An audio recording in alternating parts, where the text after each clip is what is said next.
Hey folks, so this stream is mostly, so does sound work? 1, 2, yeah, okay. So this stream is mostly about the new features in ossia Score and everything which is new in, well, the upcoming tag, which will mark the first beta branch of ossia Score version 3. So first, there's a fair amount of people to thank, because this version has seen a lot of outside contributions. So thanks Maria Paula, thanks Thibaut, thanks Pia, thanks Jean-Marie, and thanks everyone who helped. So I will start by showing a few examples of how to use the software, and I will mostly focus on advanced features of the system which haven't been showcased so far in video. In particular, the new preset system, how the library has been reworked, and that kind of thing. So first, when you first install ossia Score, I'd recommend going to check the package manager in settings, packages, refresh, and you've got now a fair amount of audio samples and interesting things to use in your media production. So for instance, there's MIDI chord packs, various free samples from the internet, and various kind of things like that. Drum patterns, space sounds, so we'll use these ones tonight, they are very fun. And you just need to install them and wait a bit. Well, some libraries are a few gigabytes, so it may take some time depending on your connection, but yeah. Alright, so now if you install the version of Score, you will notice that the library has changed a bit.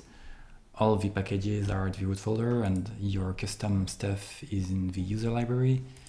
And other sounds, for instance, our space sounds are here.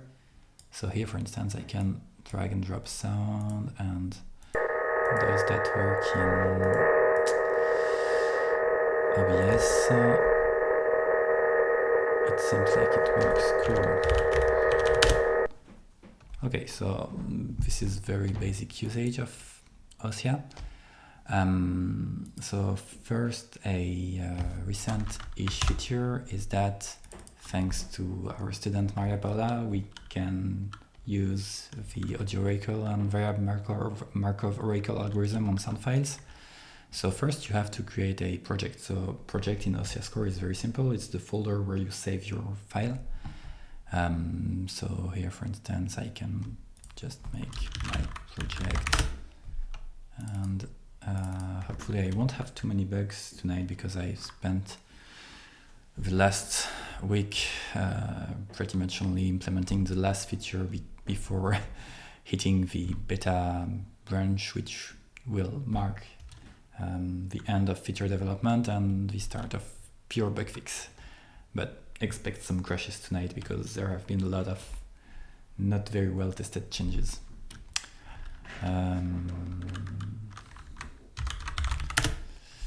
Okay, so what will be available is there is a new way to change basically processes. So until now, the main way to perform changes on processes was through real-time filtering. For instance, I want to apply a, say, VST effect, like, I don't know, a delay, something like that. I will do that, and control my delay,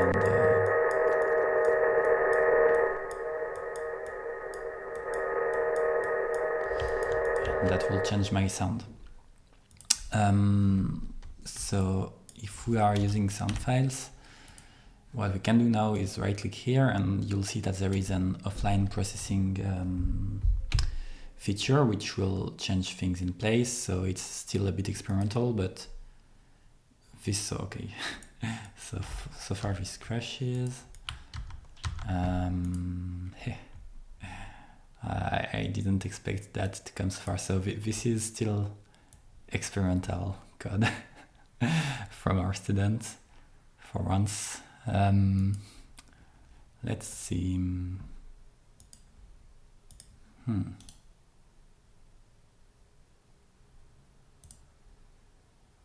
it doesn't like it. Alright, so it seems that the offline processes still need a bit of work. But what's interesting is that there is an API to write your own offline processes like this. Well, these ones are fairly complicated. They are difficult algorithm to implement. So, well, I'll just tell Maria that there are some issues.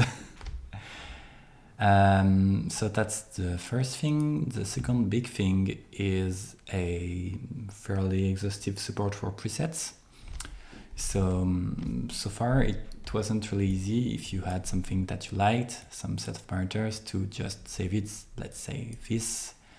I want to save this as a preset, and now what you can do is you see that little icon of folder here.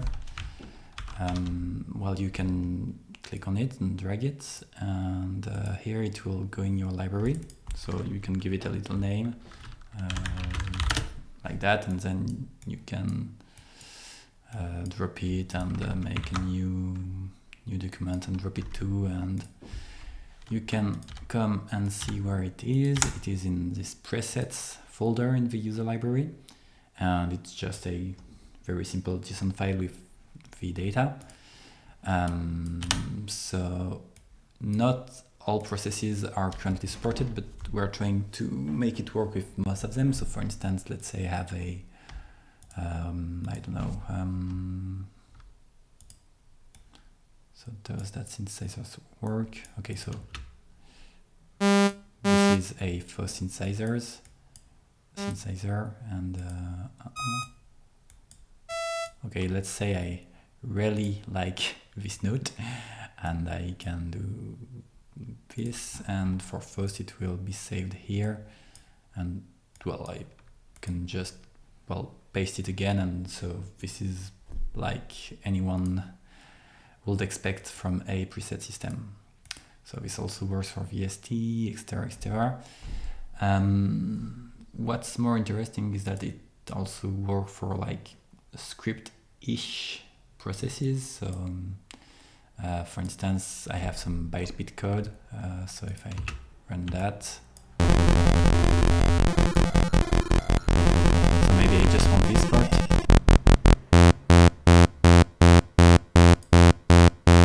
and here I can do the same and save it, and well, enjoy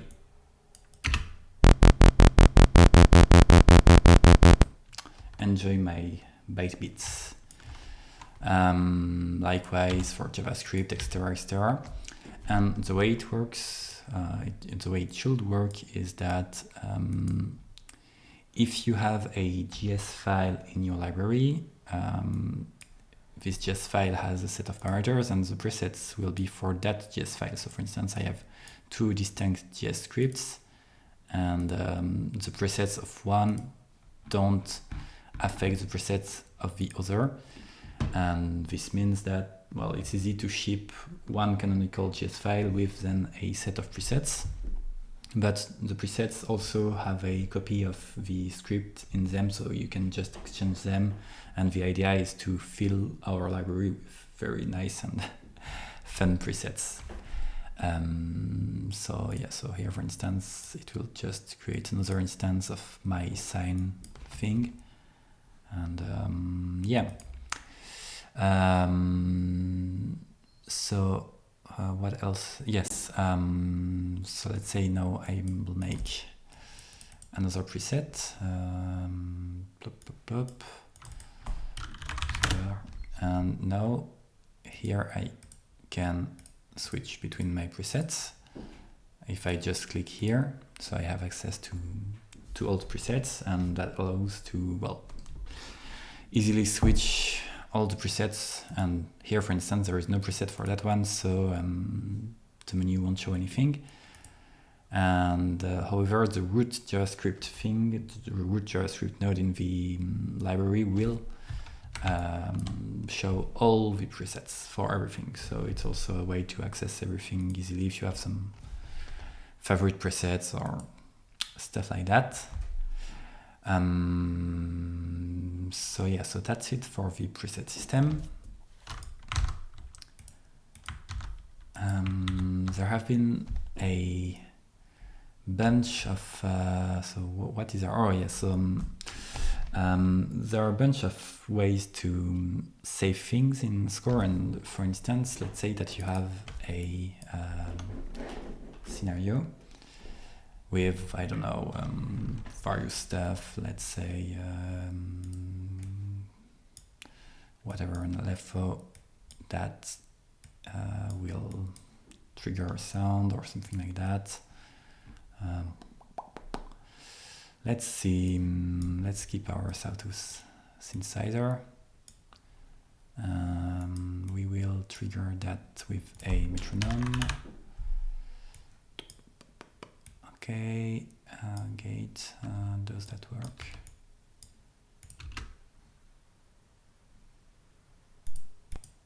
It doesn't work. Up.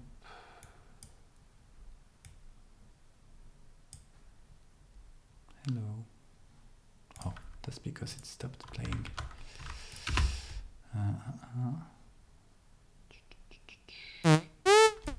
Okay, so this doesn't make it. Let's see.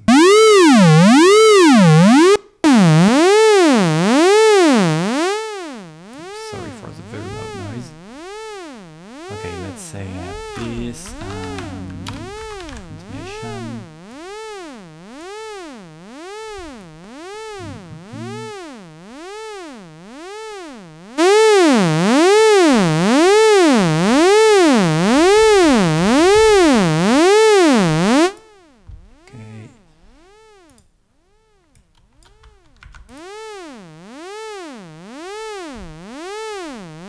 So here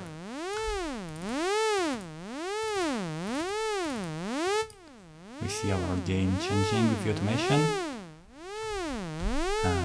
This is still very loud, right?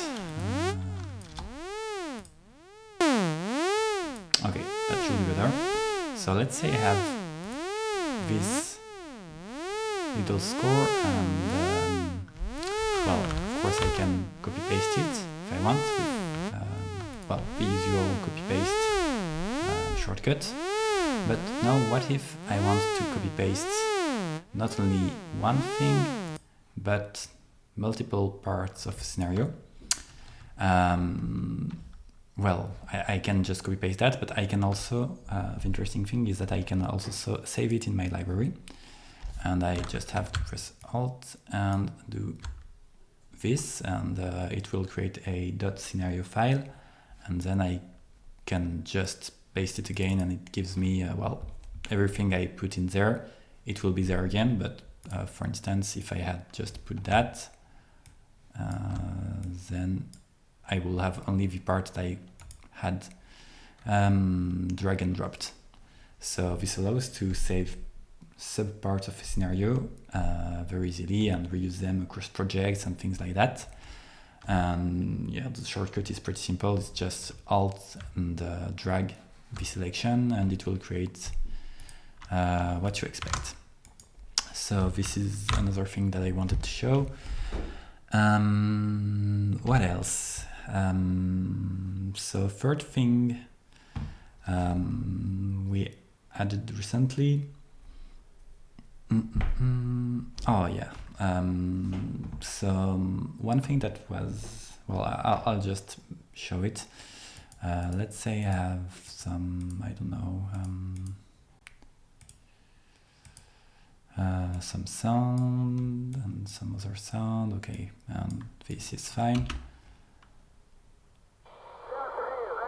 And now let's say that I want to add a sound here, but oh, I've been too late and it didn't start. Well, now you can start thing with the small play and stop buttons at any point. And for instance, I can just oh,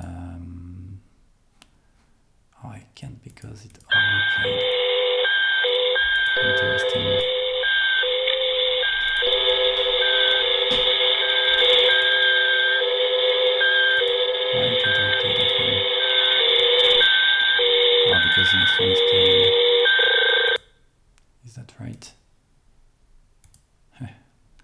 Okay, I just encountered another bug, so it's nice to do some Twitch lives and notice all the bugs that weren't noticed so far.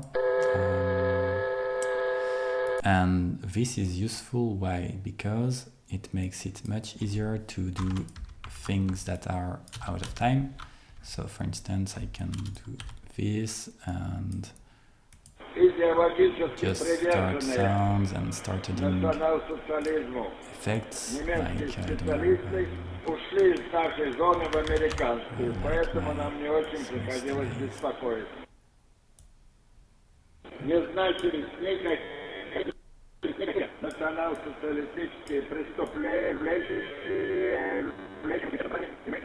very alien sounding stuff. And so yes, and this can use quantization, which means that, so now quantization, a new thing is that there is a quantization setting which is per interval, and so everything will take the quantization setting of its closest parent, which has quantization set. So you may be familiar with like global quantization in usual sequencers. So here what happens is that you can have a per hierarchy level quantization level, which means that, for instance, I can say, okay, my global quantization level will be the bar. So I selected the top interval and I set 1 bar. And now if I play, it will wait for the start of the bar to start. So let's say, what if I put a metronome?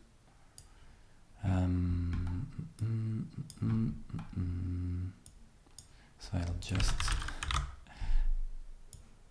curl the metronome a bit because it's super noisy.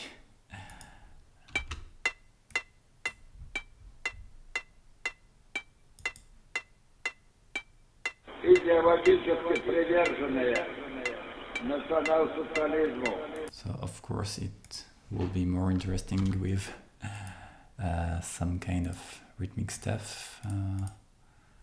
Let's see, what kind of loops do we have?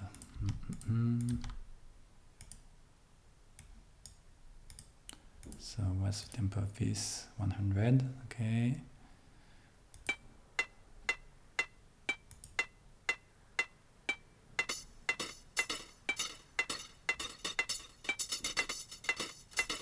Oh, of course.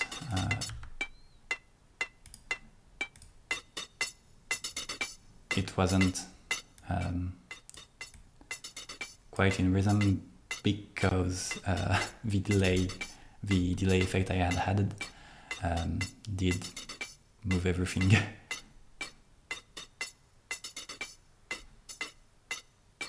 So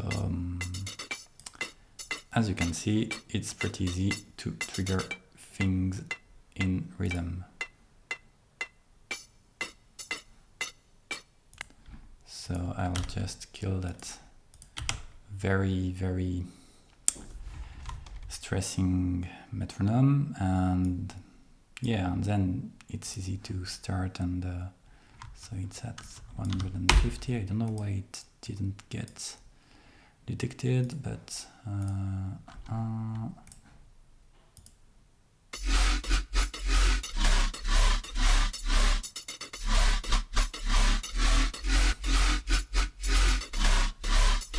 it's a very bad sample. Okay, so that's one thing that can be done, and well, then it makes it well, not too hard to have, say, a set of loops and trigger them together. Let's say that I have a first loop and a second loop, and drums.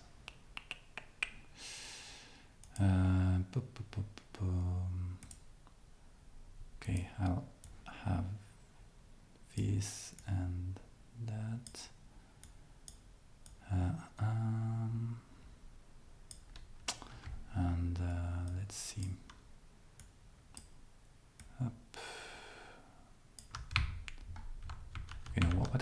what's more interesting is to put one after each other. So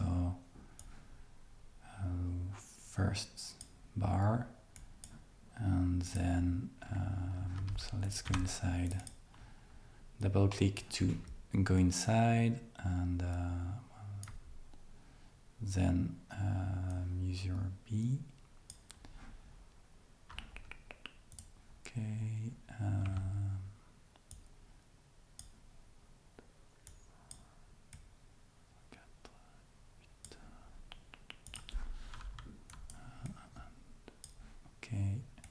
Okay, and once we are here, well, what we can do is go back to the beginning. So here we have a small loop with one pattern after each other, and well, okay, we can remove that, and we can say, okay, do I have a drum kit? So drum synth, okay, 1 and 2. So I'm just piping the outputs of my small, pattern sequencers to my drum kit, and now I can just play and start that, and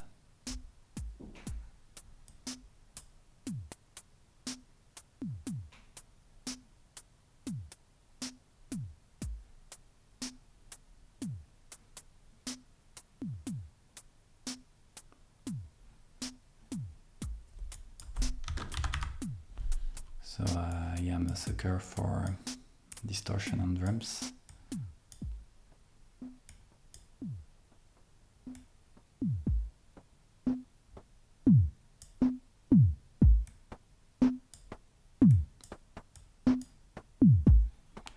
So when you are here, it's pretty easy to just focus on the signal processing pass by going into nodal mode, and here you can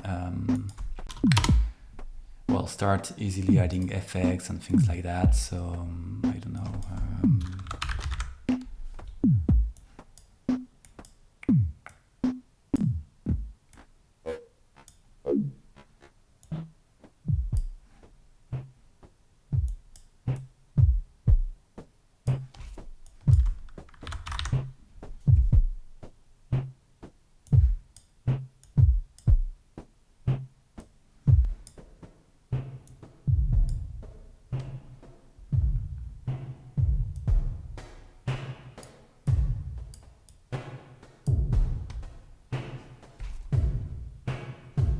so a lot of work has been put in trying to make things work during playback.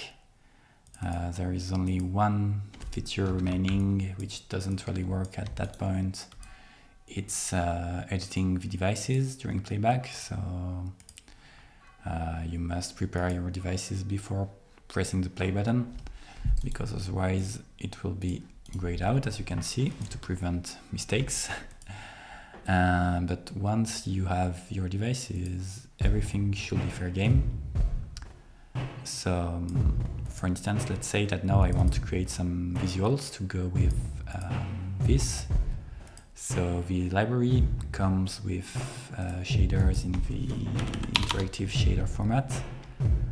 You can go to GFX, shader filter, and okay, let's say that we'll just start by, I know, generating some very simple effects. Graphics.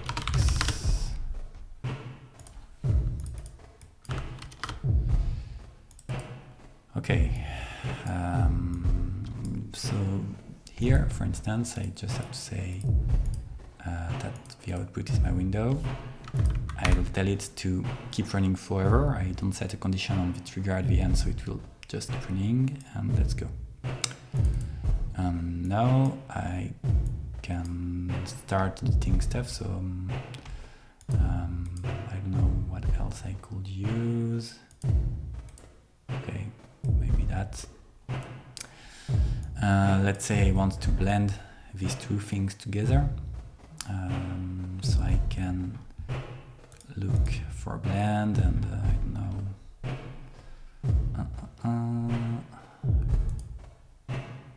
Okay, something like that. I don't know what it will give. So this goes to the output and this doesn't. And here you can see that my effect applies directly. So yeah. So I can make the seed slightly evolve. Let's say like that. I can put a small LFO. Something like that maybe. Okay, this is still way too much.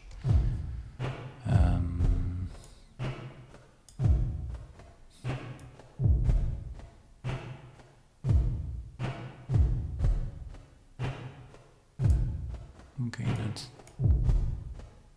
not a very good idea to try to randomize that, so let's change another parameter like this, for instance. Smoothness from 0 to 1. Okay. Okay.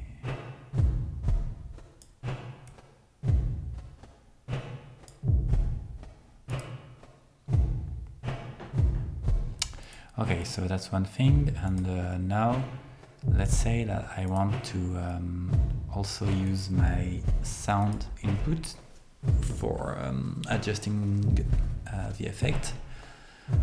So in the next release there will be an add-on which comes with a set of various audio analysis processes. So for instance you can take the root mean square and well, all that jazz basically of an audio signal. So I'll just take, let's zoom a bit. Okay, so I have my Hermes thing, and here I'll take the output of my drum synthesizer directly, well, maybe after the distortion to have some gain. And so now the question is, how can I get information on the output? So here one can go and check what's coming out of it. So here it's values between 0 and 50, something like that. So will that work? Okay.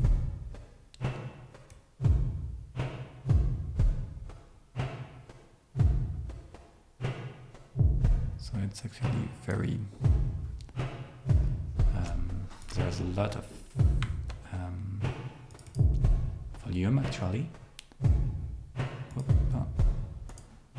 Okay, let's see.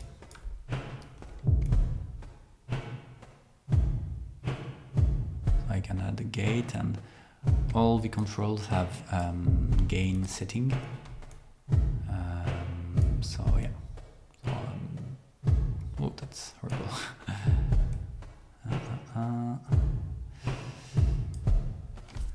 I must say that I don't really like that effect, but well. Nope, that wasn't quite a good idea. Okay, let's leave it like that. Tonight's not the night. Maybe we should add some, I don't know, grungy effect, like that. Okay, maybe this will make it a bit better. I'm not really in the mood for writing complicated shaders. Okay, that's actually much better.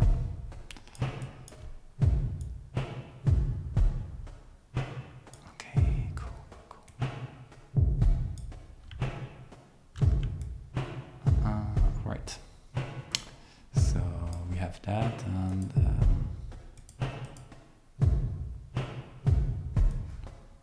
maybe the invert will be nice. Actually, it's way too right. Okay. So, but here very quickly I can have some sound which influences the visuals and start doing stuff. So if you double click on the screen, it will put it in full screen, and then once you have that, you can also save your score and launch it with the command line API if you want, for instance, to have it as part of an installation. And you can check the documentation, ossia.io/scoredocs, or just actually you can go here to the help button, documentation, and it will open the same page. Reference and command line API, and most of the time you want something like that: autoplay, yes, no GUI, no restore, wait, autoplay. So wait is important because, for instance, like if you have VST plugins or things like that, they may take some time to load, so you have to tell it, okay, wait a bit before starting. The path to your score file, and well, hopefully it should work. Let's see, what if I save it?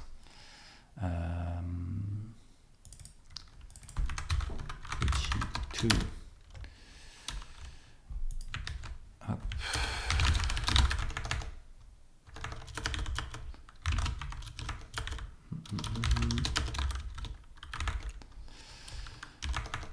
Twitchy 2.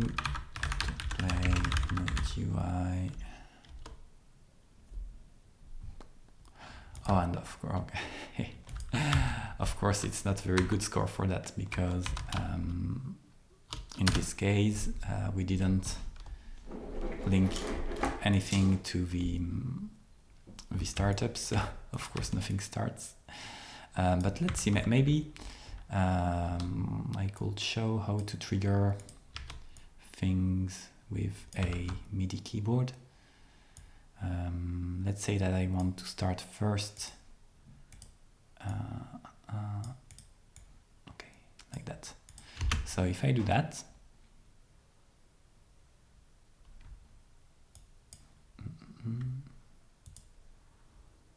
why don't I have sound? Okay, so this looks good.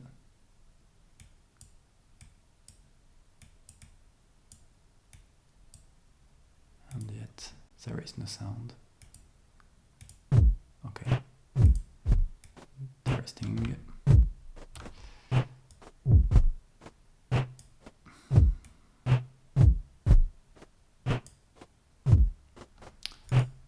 All right.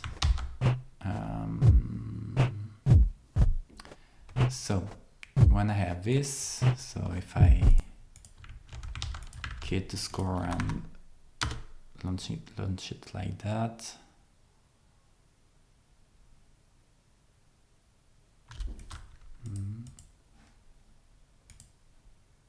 Well, decidedly, it looks like everything is broken tonight.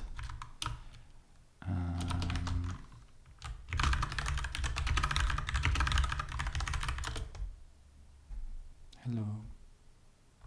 All right, one more bug. Ah well.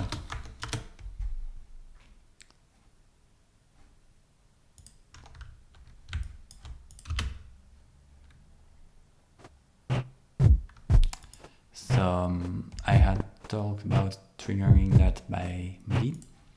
So let's say I want to use, so I have my trusty old Minilab. Well, it's not that old. I can press, say, learn, and have first pad for this, and second pad for that, and well, I can just use my note ons. So I should be able to do just that. Yep, 36 and 37. So the keyboard shortcut for adding a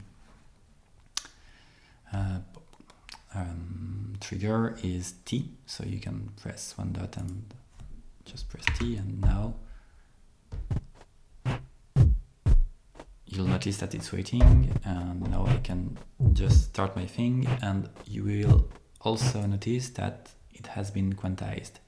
So here you can see that it uses the parent quantization level. So here, for instance, it quantizes at the bar, but I could say, okay, quantize on the beat instead.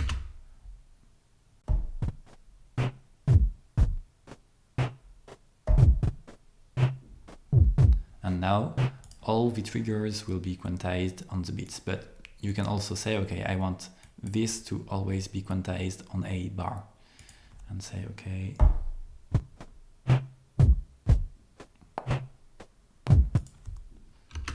so let's see again.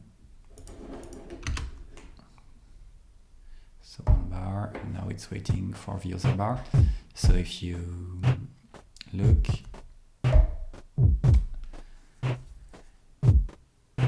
what happens is that it glows in green a bit until the next bar happens.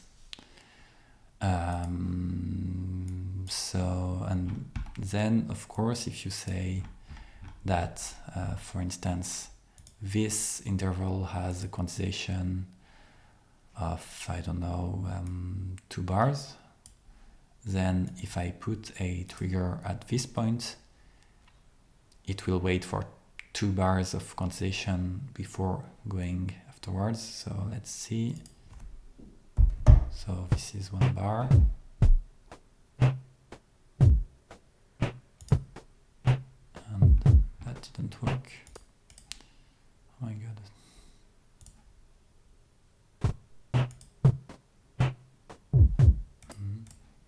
Am I just that unlucky?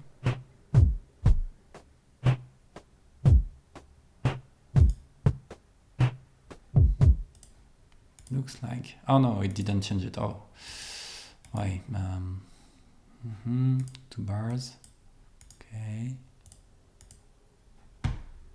let's try again. Okay, and oh, and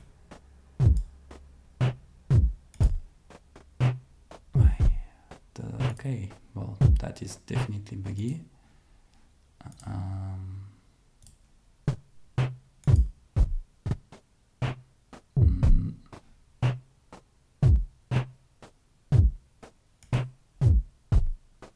Yeah, that's not 2 bars.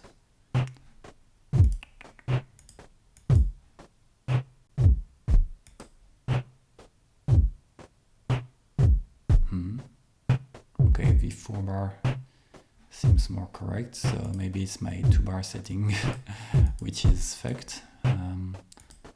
Okay, if I put 3, it seems to go instantly, so it looks like it's just the 2 bar settings which is buggy. Interesting.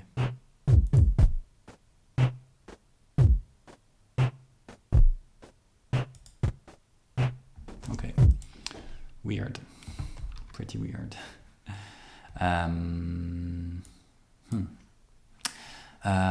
So one of the highlights of the version 3 is of course the graph interval, as we call it, which allows to go back in time. And so here I'm just using it to make a simple loop, but you can do more advanced temporal routing with it. And then one last thing is what happens. So as you can see here, for instance, my interval and my sound interval and graphics interval, they don't execute at the same time. I can have first the sound, and then I can wait 5 minutes if I want and start my visuals, and still we can pass data between both things. And Unlike other data flow environments, ossia allows to, well, send data between things that won't execute at the same time. And what that means is that sometimes you may want to directly send the data as soon as possible, and sometimes you may want to send the data only when while taking into account the offset between the start of the process and the end of the process. So to explain that more clearly, I will show with a small automation. So let's say that I have this curve, and what could I automate with that?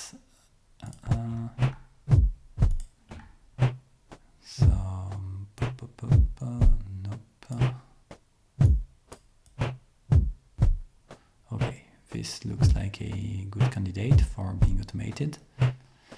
And let's say I want to use this curve to change that. So if I start right now, here it will send values and it will start at midway basically.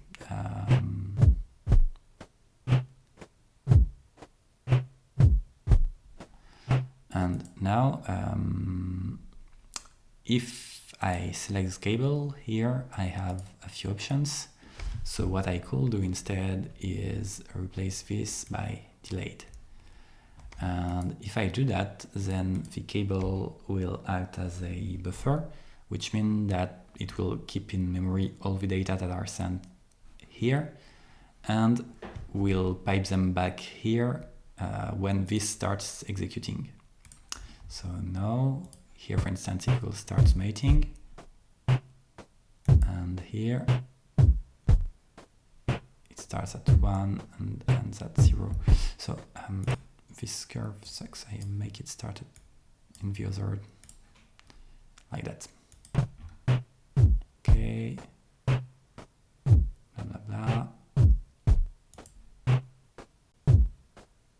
And now we can see that it slowly reaches the maximum level. It keeps getting a bit brighter, and yeah.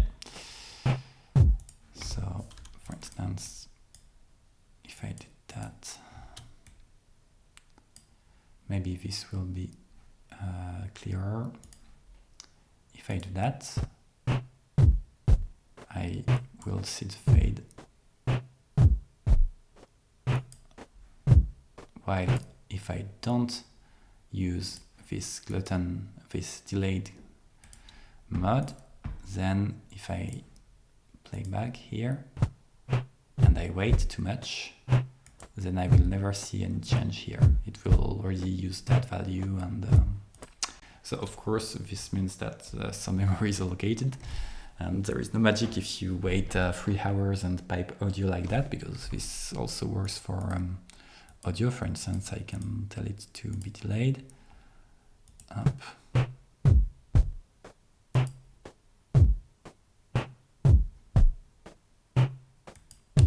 So it's not super interesting visually, but old cables have this capability.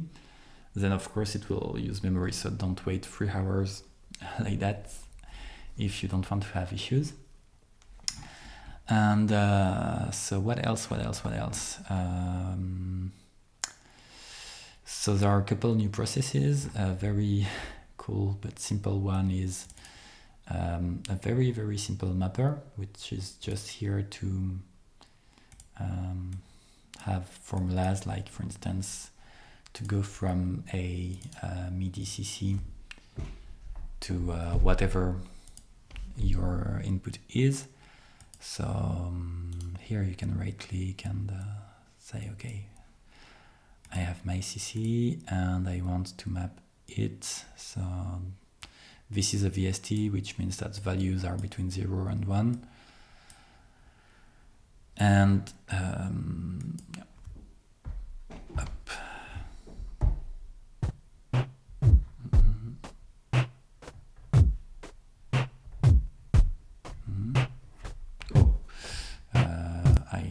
choose the right controller. Learn, okay, 18, much better. Okay.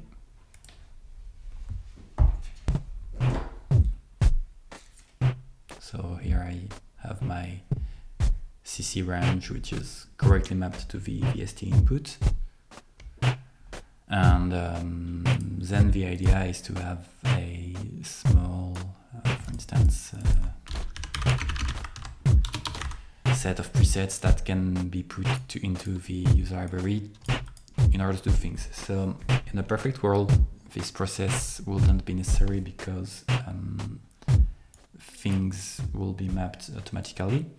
But so far, not all processes have the information of scale of their inputs and outputs, so this band aid is necessary. And the idea is to make it as simple as possible to have very quick and dirty mappings before having a better and in-engine solution. So I think that's most of it.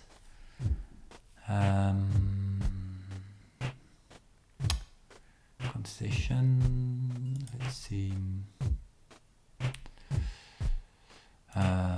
So as you can see, there is a big library of patterns here, and which is downloadable again from this package manager. So go check that once in a while, and we try to add stuff to it regularly. And hopefully we will try to have some auto update of the library soon.